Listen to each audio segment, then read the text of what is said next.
जबरी चोरी करणारा परांगदा आरोपी अटक। दिनांक 9 मे 2025 रोजी फिर्यादी दुपारी त्यांची रिक्षा घेऊन घरी जात असताना धनंजय भोसले व त्याचे 2 अनोळखी साथीदार यांनी मिळून फिर्यादी यांची रिक्षा रस्त्यामध्ये थांबवून त्यांना लाथाबुक्क्यांनी मारहाण करून जखमी केले। तसेच त्यांच्या शर्टच्या डाव्या खिशात असलेले 1000 रुपये जबरदस्तीने काढून घेतलेले आहेत। तसेच धनंजय भोसले यांनी दगडाने रिक्षाची काच फोडून रिक्षाचे नुकसान केले असल्याबाबत सांगली शहर पोलीस ठाण्यास वरीलप्रमाणे गुन्हा नोंद करण्यात आलेला आहे।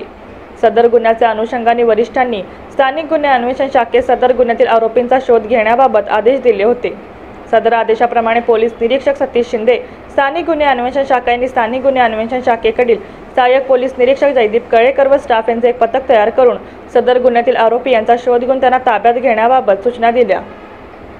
त्या अनुषंगाने सहाय्यक पोलीस निरीक्षक जयदीप कळेकर यांच्या पथकामधील पोह संदीप पाटील व पोशी संकेत कानडे यांना त्यांच्या बातमीदाराकडून बातमी मिळाली की सदर गुन्ह्यातील पाहिजे आरोपी धनंजय भोसले हा सांगली कृष्णा नदीवर असलेल्या बांधावर येणार आहे। नमूद पथकाने मिळालेल्या बातमीप्रमाणे सांगली कृष्णा नदीच्या बांधावर जाऊन पाहिले असता एक इसम बांधावर उभा असला दिसला।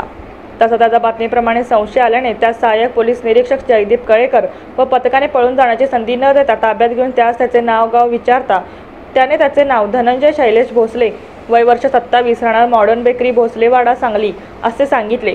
त्या सदर गुन्ह्याच्या अनुषंगाने चौकशी केली असता त्याने सांगितले की त्याने व त्याचे साथीदार अल्ताफ खलिफा, राणा शामराव नगर अभिनव हायस्कूल सांगली व अमित शिंदे, राणा शामराव नगर सांगली यांनी मिळून सदरचा गुन्हा केल्याची कबुली दिली। सदर आरोपीस पुढील तपास कामी सांगली शहर पोलीस ठाण्याकडे वर्ग करण्यात आले असून पुढील तपास सांगली शहर पोलीस ठाणे करीत आहेत।